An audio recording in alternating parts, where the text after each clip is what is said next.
Hi, this is the VTech, or excuse me, this is the Ultratec Model V2 gem faceting machine that I have on eBay. The serial number of this machine is L3015, if that means anything.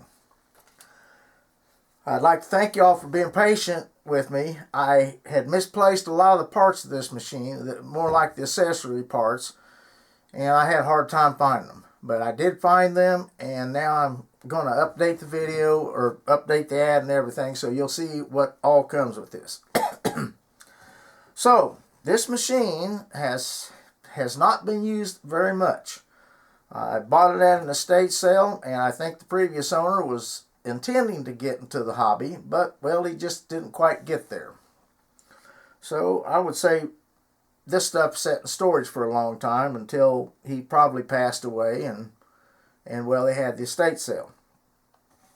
Okay, machine shows a little bit of sign of use, but not very much. I mean, this splash guard here, if it was cleaned up a little bit better, you get the residues out, but that's perfectly normal, I would think. Turning the machine around, looks very nice. This could use a little adjustment. Around this way, do a once around on it. Now I'm on the. When I turn this around, I'll tell you what I'm doing here. So get turned back around this way. Okay, on the end of this thing, there's a couple holes there. One looks like a factory hole. I believe it's this one over here. I think that's where you put your drain tube in, and I guess the owner must have decided, well, needed another one right there as an afterthought. Get back around this way. Okay, now I am on the back side of the machine. This is the front up here. This is the back. It is a left-handed machine, if that means anything. It's kind of almost like left-handed monkey wrench or something like that. But I think a left-handed or right-handed person could probably use this just as equally well. Machine does runs real good. It's got these switches over here that controls it. You got a clockwise and a counterclockwise setting. You have a variable speed knob when it's on the variable setting, and you have a direct drive which spins the motor at top speed, and then you have a variable speed if you want to slow it down. So I'll put it on direct drive here. Now this is setting on a plastic table, so it's probably going to be a bit louder than what it would if it was sitting on solid, like a workbench or something. Then it will go counterclockwise.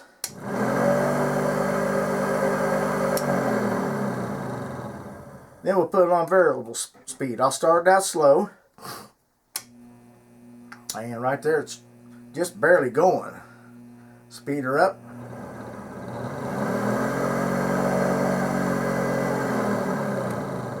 Stop it. Then we go back clockwise. Variable speed. Now spinning the other way.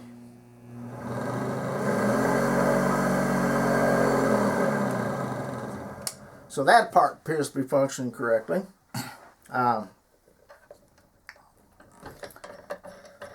That's your knob here. I'll show you the wheels here in a minute. The drip tank does have kind of an issue with it. The rubber's broke here, and I think it could be repaired, like maybe put a tire patch on it, rubber cement, and glue it back together again, and or I would repair it before I buy another one. These are rather expensive, so but the tank is still very soft and pliable and rubbery. I don't know what happened. Maybe somebody ripped it up like that and it got snagged. Probably the drain tank tube was on it, and maybe somebody pulled a little bit hard and ripped it. But now we have no. See, this is I believe this is the hole for the drip tank. And over here is a place to mount a light. We don't have a light or a drip tank, unfortunately. I guess those got, if they ever did exist, they got separated at the estate sale, and and they went in different directions. When I bought this thing, it had some of the parts was in one box and this was in another box.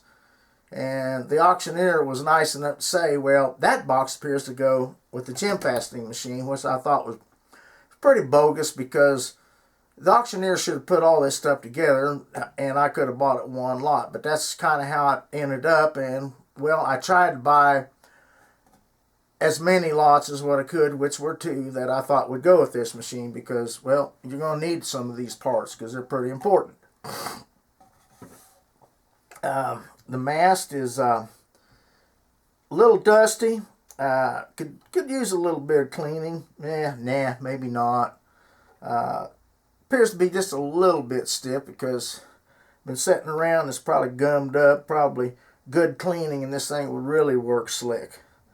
You got all these dials and gauges and things that moves around, or you move around, you set them probably within a few thousandths of an inch on when you're faceting a gemstone. Matter of fact, when I saw this thing, I thought, this is a precision machine here. It's kind of like a milling machine for jewelry. So, well, that's my opinion of it. So, we'll look at some other parts here, but that's the machine, drip tank, and the knob. Okay, so here's the parts that comes with this machine. We have some very important parts in this box. We have the tooling holder. Don't know how exactly this goes into the machine, but it does. And I think this is what holds your dops, or your sticks that you hold the gemstones on. It looks virtually new. Not any visible signs of use on it. Must go in like that or something. Well, maybe. Don't know. Then we have a couple brackets that you put on the drip tank to pull it down on the edge. No, that doesn't go there. Yeah, somewhat, but it holds the side of the tank down and gives you some more room to get in there when you're working in close to this thing. Pretty sure that's where these goes. Got some screws for it. There's that piece. Trying to get them in the camera here.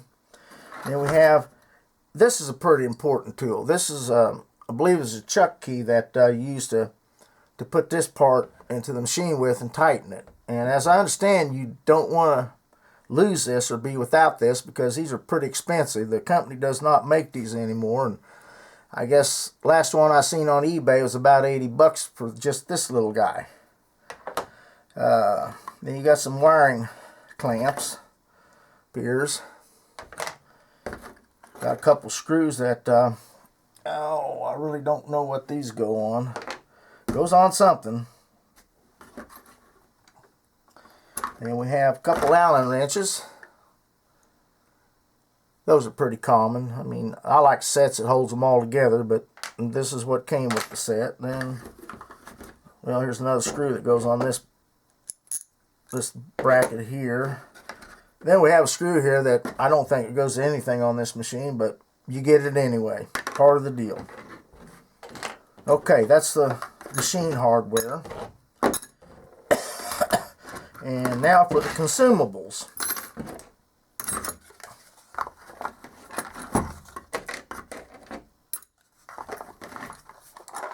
Okay, we have 3 wheels, aluminum wheels, big ones, like this. I'm not get them all in here together, but we got 3 of them. They are made by Crystalite. I don't know if you can see that or not, but right about, I can get that up in there. Should say Crystalite right there. Oh, anytime you want to get a better look at this, at the items in here, hit the space bar on your computer and pause the video, so it'll freeze this in here so that you know, it'll be still and you can get a better look at it. So there's that wheel. It's like a sort of a different looking wheel. It's got like a finer finish on it.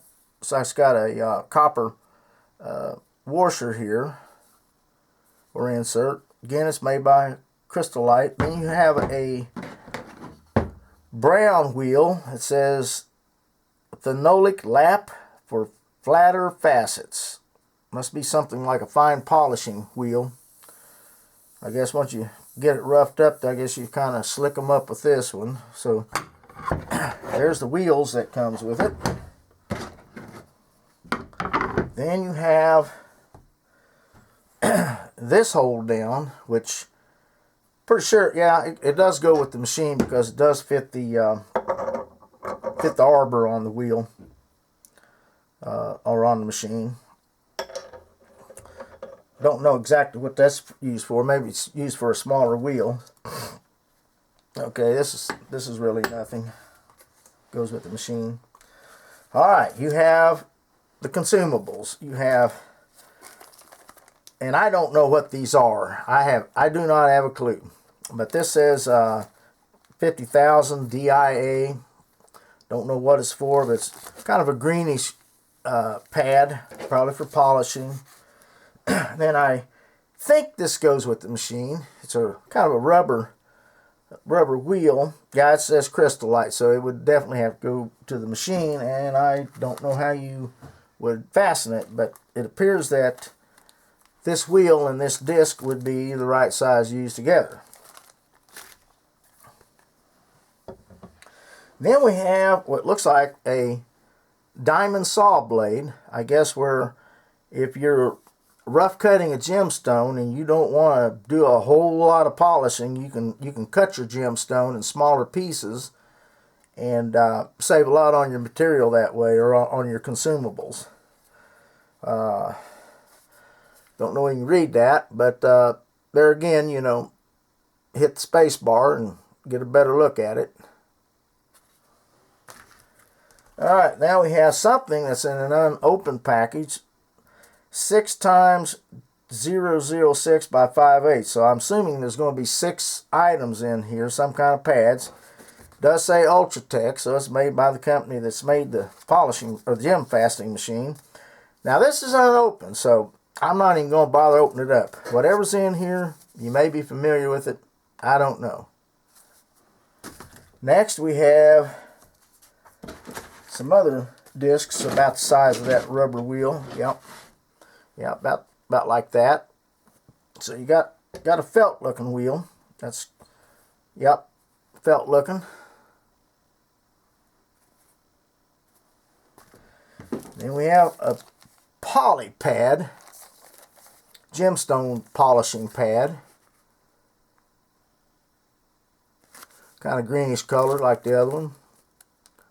And wow. So there's that.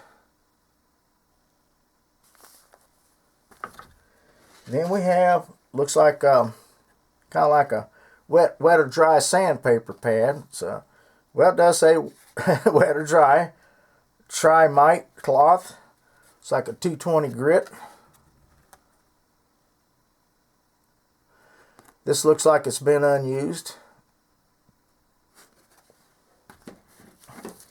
Got another felt looking pad. It's a burgundy pad. I don't think this has even been opened out of the package yet, so you'll be the first if you buy this machine. Now we have several of these. We have some smaller ones and we got a couple bigger ones. I guess this must be what you use to polish your gemstones. It's called an Ultralap 23 micron silicone carbide disc. These things are really, really thin. They're paper thin or even thinner. But that says 23 micron. Here's one, a Desmo 5 micron. Oh, by the way, I tried to count these. This one appears to have 5 of them in there, maybe more. I don't think any less, because could be one more in there because I tried to count them, but they're kind of hard to count. Here's a decimal 0.5 micron chromium oxide disc. Here is a 8 micron silicon carbide disc. There's 5 in that one. They appear to come in packs of 5 because that's about what I counted. Well, this one's got 6 in it. A few of these discs look like they've been used, but most of them I don't believe have ever been used. Here's a 1.5 micron cerium oxide disc. I think I counted 6 of them in this. Then we have some bigger discs that are roughly the size of the wheels for the machine. This one is a 1.5 micron cerium oxide, and it's got 5. I counted. It says 5 pieces. I counted 5 pieces. Get that in here a little closer.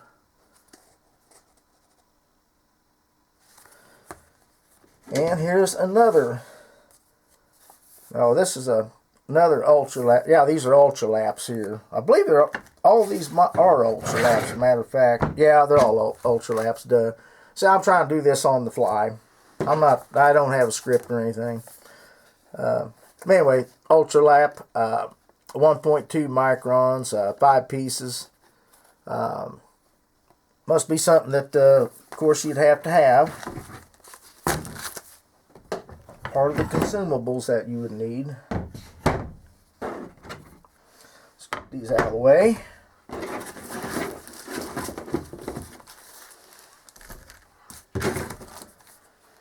And as I said, I know that there's other pieces that would go with a machine like this, you know, that you would use to do your faceting work, but we just don't seem to have them.